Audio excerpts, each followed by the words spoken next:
Good morning, PT on Ice crew. How are you? It is Friday, June 9th. This is your PT on Ice daily show podcast. I am Dr. Joe Hanisco, lead faculty on the Fitness Athlete crew. We are here with Fitness Athlete Friday. So we're going to be talking about what I titled as the end of HEPs. It's not quite as gloom and doom as it sounds. I promise there's a positive spin to this, just maybe a little bit of a different perspective change. But before we get into that, team, I want to just chat about a couple of things that we have coming up in our Fitness Athlete Live division.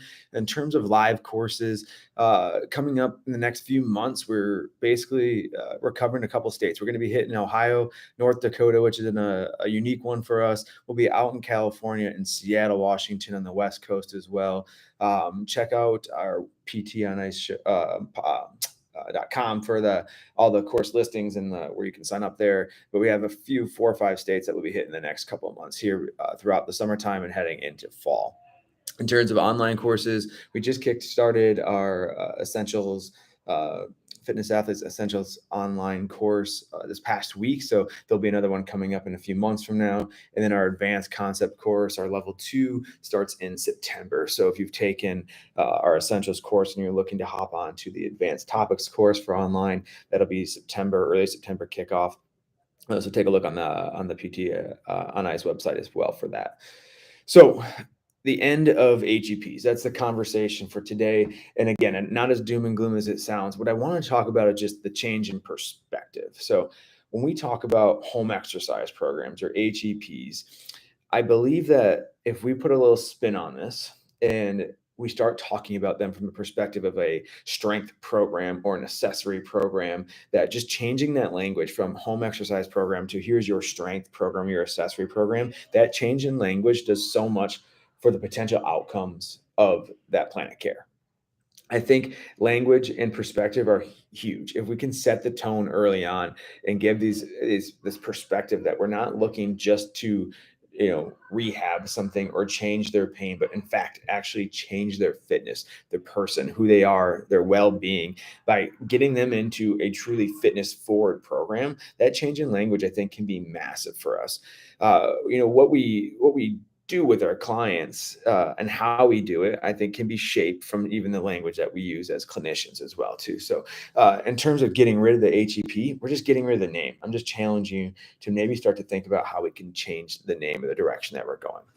After all, we are all about fitness forward, and what's a better way to kind of add another layer to that fitness forward perspective than getting into our programming and the title that we give that there. So if we reflect on HEP versus a strength program or accessory program as a word, as part of language, when we think of HEP, I think typically some of the, especially from like a patient perspective, what we think of is this is rehab. This is physical therapy.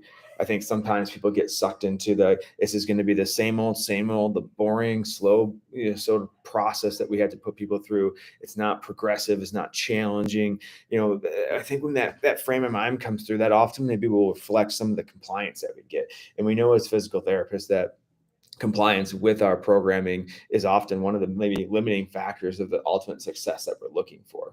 We know that what we're providing can be extremely helpful as long as people are willing to commit to it and do as we plan together as a team there. So I think that HEP mindset sometimes for people really just gets them thinking about the world of physical therapy, which isn't always a positive and exciting place to be. I think we can change that.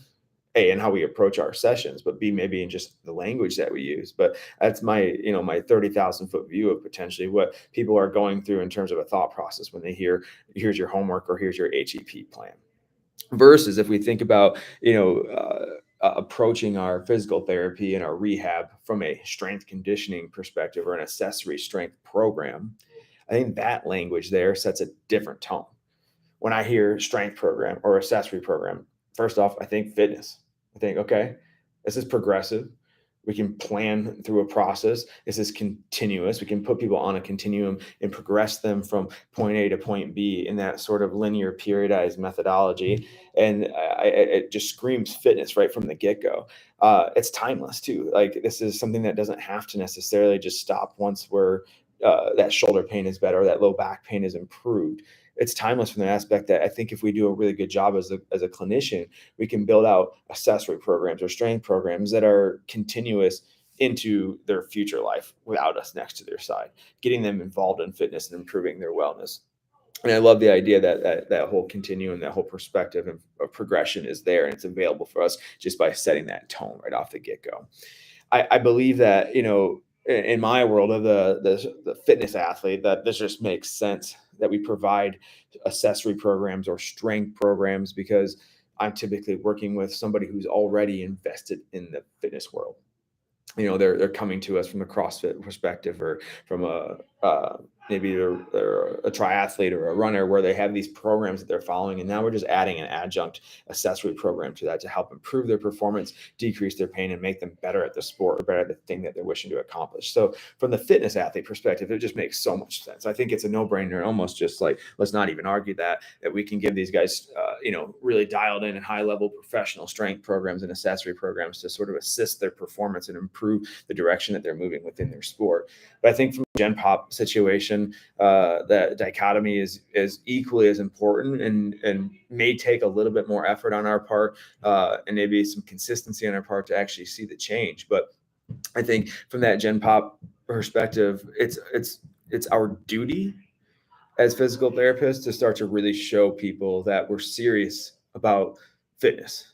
We're serious about fitness from our aspect of, who we are as an individual, about, being about it. But we're also serious about fitness from their perspective, that this isn't a joke. They need somebody to step alongside them and hold their hand and walk them through this process. Like, you're walking in our door with low back pain, knee pain, hip pain, and really sometimes all of the above.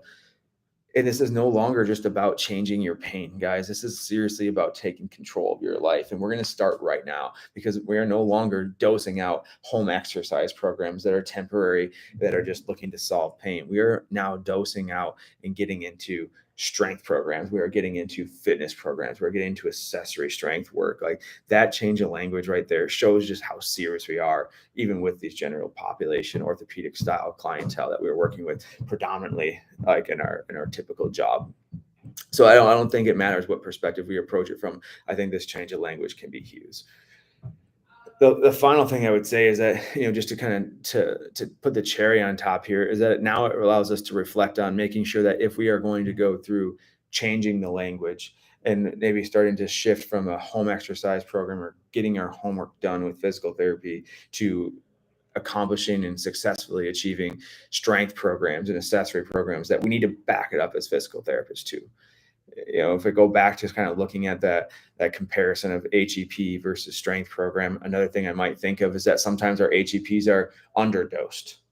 They lack fitness. They're not pushing the edge, not pushing the boundaries.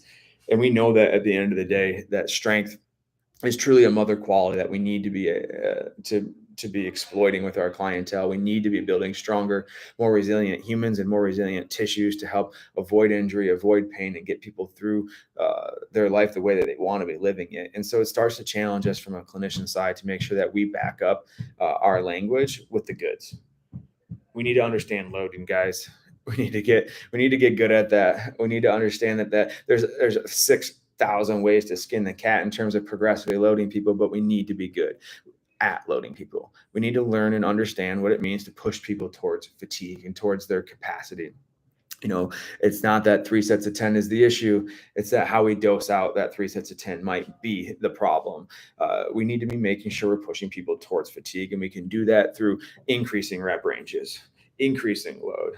We can think about adding new exercises. We can think about adding tempo and exploring that whole world of strength and conditioning from multiple perspectives. But by doing that, and by pushing people closer to their capacity limits, pushing them closer to fatigue, I think we can back up the reasoning behind why we really need to start changing the language, and why we have chosen to change that language, and from our fitness forward physical therapy perspective.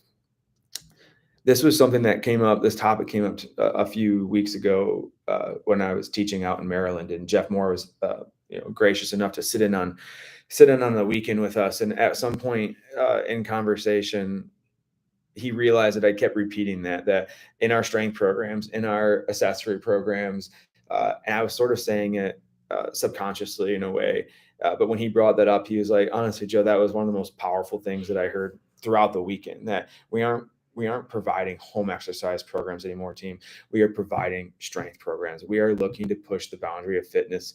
And ultimately, that it really kind of like sparked an interest in my mind and making sure that I kind of relay this message and know that we do have some power and some control in the situation. And it's time to take this seriously for our athletes, because it makes sense. It's because it's what their desire is. Their desire is to have more accessory and strength programming, but for our general population, because it's our duty to improve fitness, to improve wellness, and to get our patients better.